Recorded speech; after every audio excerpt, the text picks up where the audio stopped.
What's up, Goy Squad? Famox here from GameOnYourFace, and today we're stepping away from the high-priced players like Malkin and Stamkos and taking a look at the lower end of the spectrum. I know a lot of you guys are casual players and struggle with getting even 100k, but that doesn't mean you can't build a good team. There are a lot of great players that you could get to build your roster for just 50k, and that's what we're looking at in this episode of NHL 15's Best.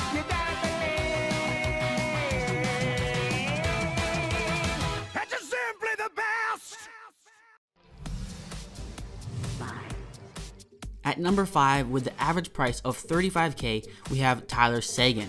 Seguin is a good all-around starting card for someone taking their first step in the elite direction. He's listed as a playmaking center, but I would suggest putting him on the wing because he doesn't have the greatest face-offs. However, he is a decent passer and has one of the best shots you could get out of an 88 overall player.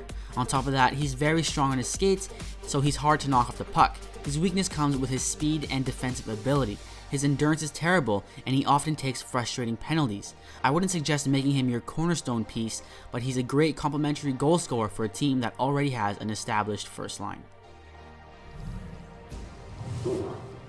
Coming in at number 4 with an average price tag of 40k, we have Rick Nash. Nash may not be as good in the game as he was just 1 year ago, but he's still a great player. He has amazing hands that can have him dangling through an entire squad or batting pucks out of mid-air, and he has an even better shot. Whether you wind up or just throw a quick flick on net, you know there's a good chance it'll go in or create a rebound. He's also much faster than you might expect. He can explode and hustle for a good rush or breakaway, but he has poor endurance, and his skating speed will wither away until his next shift. He's also not as strong as he was in previous years. I'm used to Nash being a tank of a player, but in this game, he's very weak on his skates and easily knocked over. So just like Seguin, I wouldn't build my team around him. But he's one of those guys that you could add to a struggling line and see goal production get ramped up. Number 3, with his current average price of 45k, we have Anze Kopitar. Kopi is like an upgraded version of Seguin. They're kind of similar, but Kopitar is stronger on the puck. He's got slightly better hands and he's pretty reliable on the draw. He could slot in on any average first line and be an impactful player. However, he does have one major flaw. He's extremely slow. There are many times when he will have a clear opening, but a defender will catch up to him and close the gap. But if you can deal with his sluggish skating, then you've got yourself a great goal-scoring, playmaking power forward. Moving up the list to number 2, with a current average price of 35k, we have Zach Parise. Parise may fly right under the radar for a lot of people, but those people are missing out. I said it about him last year, and it's still true this year. Parise is a light version of Patrick Kane. He's got a great stick both offensively and defensively. He can turn on the frazzle-dazzle to get through his opponents and then shut them down on the other end with his solid poke check. On top of that, he's got very accurate wrist shot and a quick release. But of course, he has his downside as well. Parise is a very weak player. He's easily thrown around, so it doesn't take much to knock him off the puck. And unlike Kane, he's not the greatest passer. I found that when I tried to make more difficult passes, he would often be intercepted. Overall, Parise is the cheapest player you could get for the Patrick Kane experience.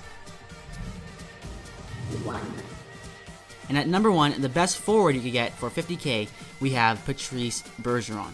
Bergie is the only player on the list that I've already done a full review on, and even though he lost to Datsuk in that review, it doesn't mean he's a bad player, he was just outmatched. Bergeron brings a very solid two-way game. He's just as good at creating plays with his elite passing ability as he is at stopping them with his defensive. And of course, we can't forget about what he's most famous for, his face-offs. He will rarely let you down, winning 70% of his draws. Now, he's not the fastest player and he does have a below average shot, but Bergeron is a solid building block that can perform well with anyone and always makes his line mates better. In fact, I still run him as my number 2 center, so for a beginner or new player, he's definitely a must-have.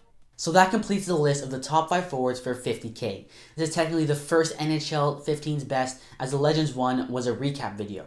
So if you enjoyed this video and would like me to continue this series, then hit that like button and leave a comment to show your support. And if you're new here, then go check out some of the other videos that I do on the left side of the screen. I have Hut Lottery, where you try to guess my score and win coins, which I upload on Friday, and I have my player reviews that I do every Saturday. Hopefully you subscribe and join the goyf squad, where I provide you in-depth reviews so you can make informed decisions. I'm Famox, and I'll see you in the next one.